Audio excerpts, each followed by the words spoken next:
E a área da estética, eu considero que ela é a área mais democrática que existe na área de saúde, pois é a área que mais profissionais competem direto e indiretamente para o mesmo nicho de mercado, o mesmo paciente, como se fossem concorrentes, digamos assim, mas todos, no final das contas, eles acabam se ajudando. Então, para quem não entende, né, eu vou chamar de profissional da área de estética todos esses profissionais aqui, né? Vou fechar um pouquinho mais aqui, ver se eu consigo, para não atrapalhar vocês por enquanto.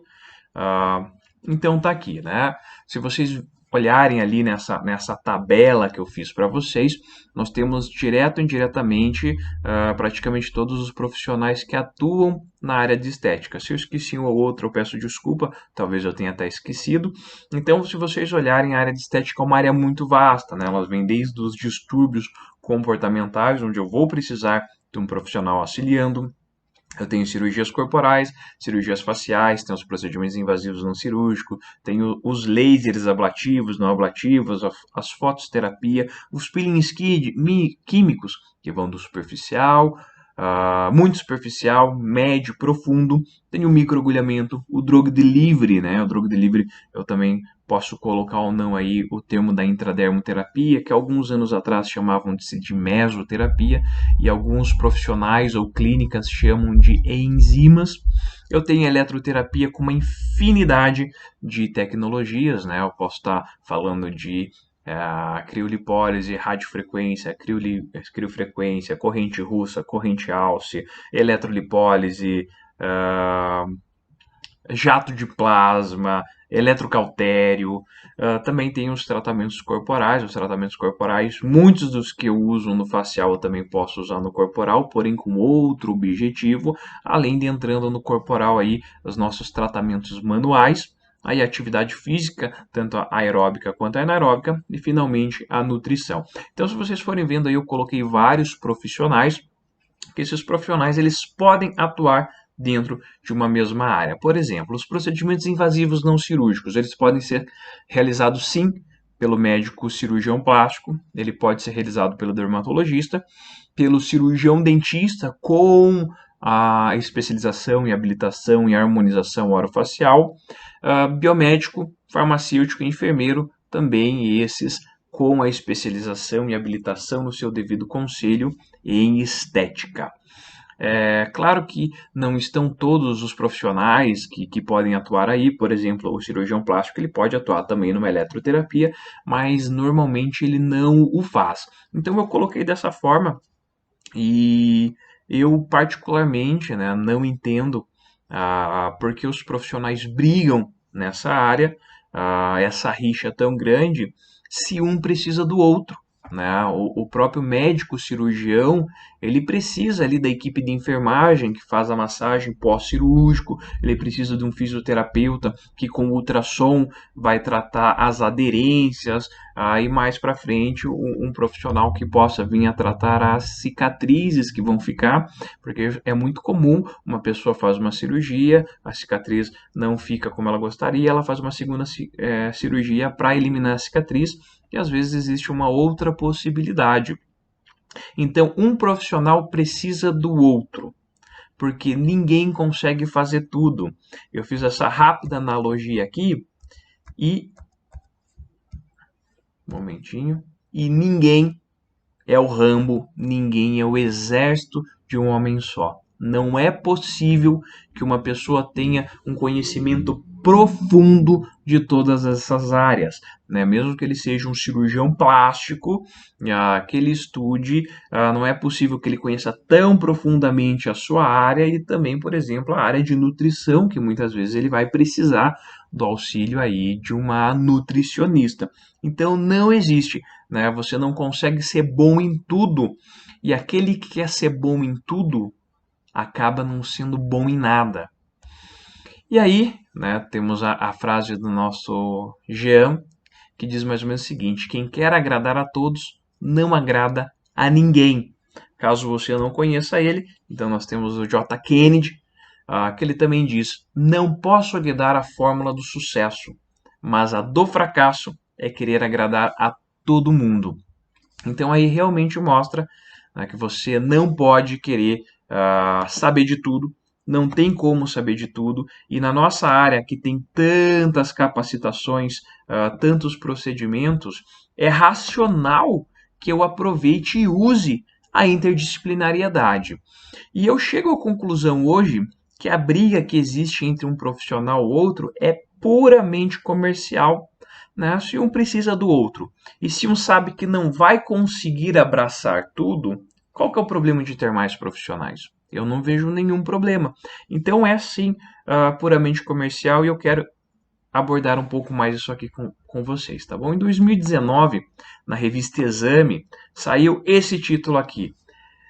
Mercados de saúde e estética devem fechar 2019 com faturamento de 50 bilhões. Né? Então, é um faturamento extremamente alto, uma fatia de mercado que eu acho que todos podem abraçar, porém, a reserva de mercado, alguns preferem a reserva de mercado. E vou dar um exemplo aí para vocês, né? Hoje no Brasil, o procedimento com toxina botulínica tipo A, o famoso Botox, ele varia mais ou menos de um preço de R$ 2.000 a R$ 1.990. Os profissionais que cobram R$ 599, com certeza eles fazem um procedimento muito mais simples, um procedimento muito mais rápido. Eles têm que ganhar numa larga escala, então eles não têm tanto tempo para estar conversando com o seu paciente. Muitas vezes quem vai fazer a avaliação do paciente não é a mesma pessoa que aplica, exatamente por ser algo muito rápido, não tem tantos cuidados, a chance de erro vai acabar sendo maior.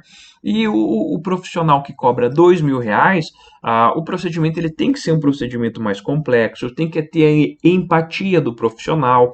O profissional ele tem que atender esse paciente do começo ao fim, ele tem que apresentar resultados melhores, né? Pode ser não necessariamente o resultado final, mas a forma de demonstrar esse resultado, uma foto de antes e depois, um book, né, com as fotos de antes e depois desse paciente, ele tem que apresentar diferenciais, o marketing da experiência. Isso justifica um profissional cobrar R$ 2.000 e outro cobrar R$ 599. É o que ele coloca a mais nesse serviço que vai trazer isso. Então não basta você achar que você é bom. As pessoas não vão achar que você é bom porque você pensa que é bom. Ou você tem que ser muito bom, ou você tem que parecer ser bom. Se outro profissional está ocupando uma área de mercado que você tinha e para você está sendo uma concorrência, quer dizer que você não está se vendendo direito, ou você não está vendendo seu produto, seus serviços, seu resultado, ou até mesmo a sua pessoa. Você não está conseguindo se vender e por isso você acaba perdendo essa fatia do mercado. E o biomédico, como eu disse, ele entrou na área de estética em 2010. Nessa época, né, nós já tínhamos a parte médica toda, os dermatologistas, os cirurgiões plásticos, trabalhando na área de estética. Nós tínhamos também já os fisioterapeutas dermatofuncionais trabalhando nessa área e os dermaticistas, né? Os dermaticistas é a nova terminologia para os esteticistas. E quando o biomédico entrou, ele não foi visto com bons olhos, né? A gente precisou ganhar a nossa fatia do mercado, a gente precisou conquistar o respeito dos outros profissionais. Aí na sequência veio os farmacêuticos, é a mesma história dos farmacêuticos. Muitos olharam com desdém para os farmacêuticos, até mesmo alguns biomédicos, né? Eles falam, nossa, agora está entrando mais um grupo de profissionais. Depois veio os dentistas, trazendo o entendimento da harmonização facial. E, por último, os enfermeiros.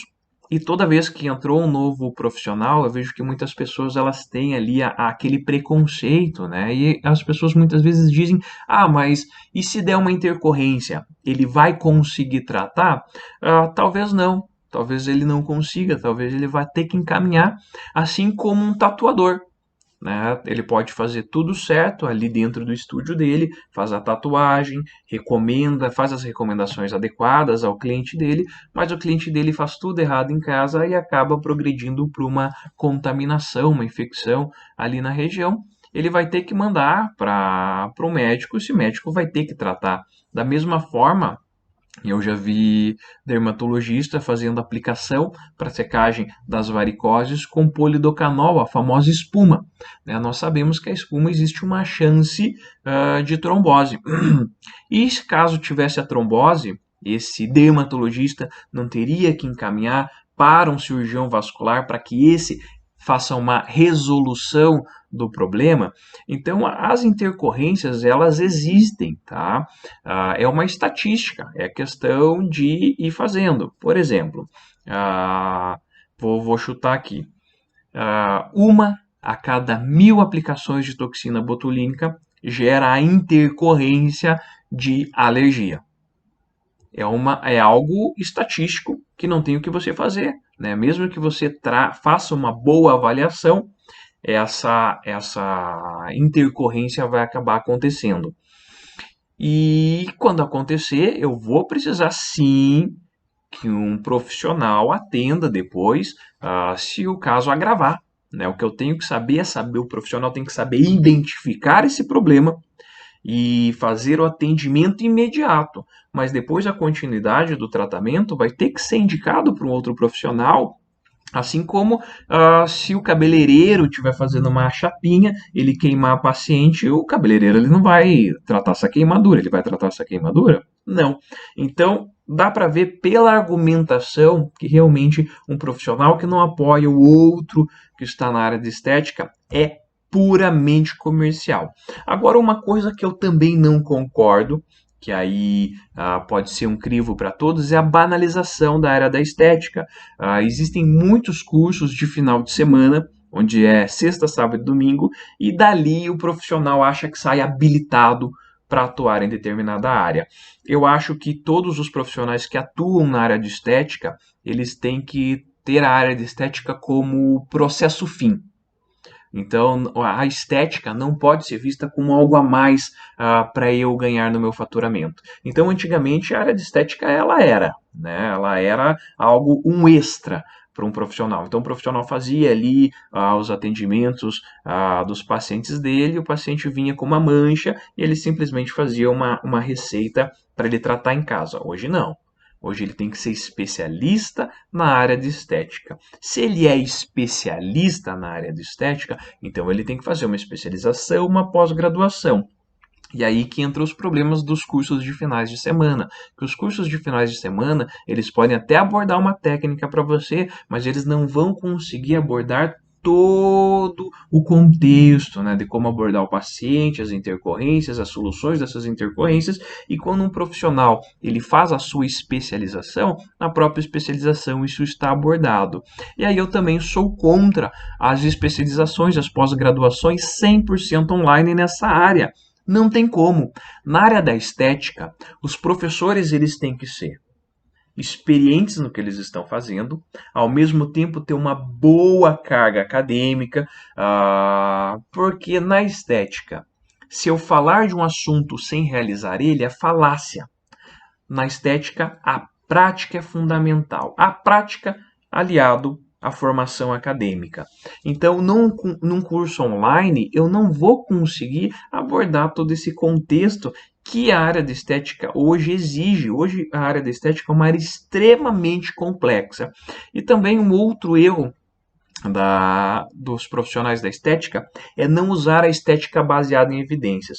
A própria saúde baseada em evidências é algo que está sendo abordado somente agora.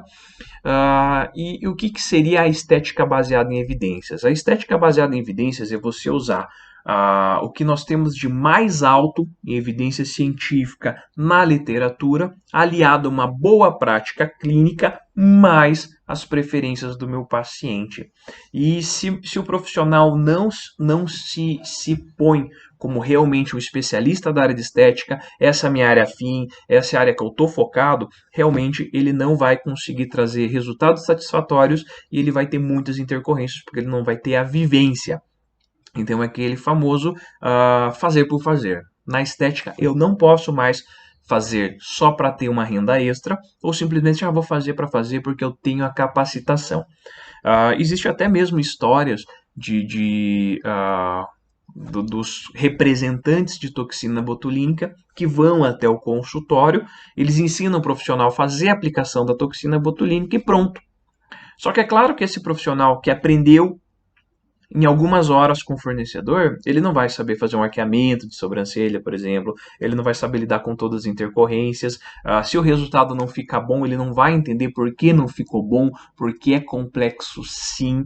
E aí o procedimento fica banalizado, né? Muitos pacientes vêm no meu consultório, eles falam: olha, eu não queria realizar a toxina botulínica porque eu fico sem expressão, ficou uma coisa estranha, porque eu já vi uma tia, uma irmã que ficou desse jeito.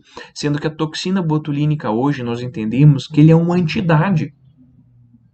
Toxina botulínica não tira ruga de ninguém. Toxina botulínica é estritamente para prevenir as rugas. Então, a partir do momento que as rugas começam a vir a aparecer, eu já posso aplicar a toxina botulínica. E passando aí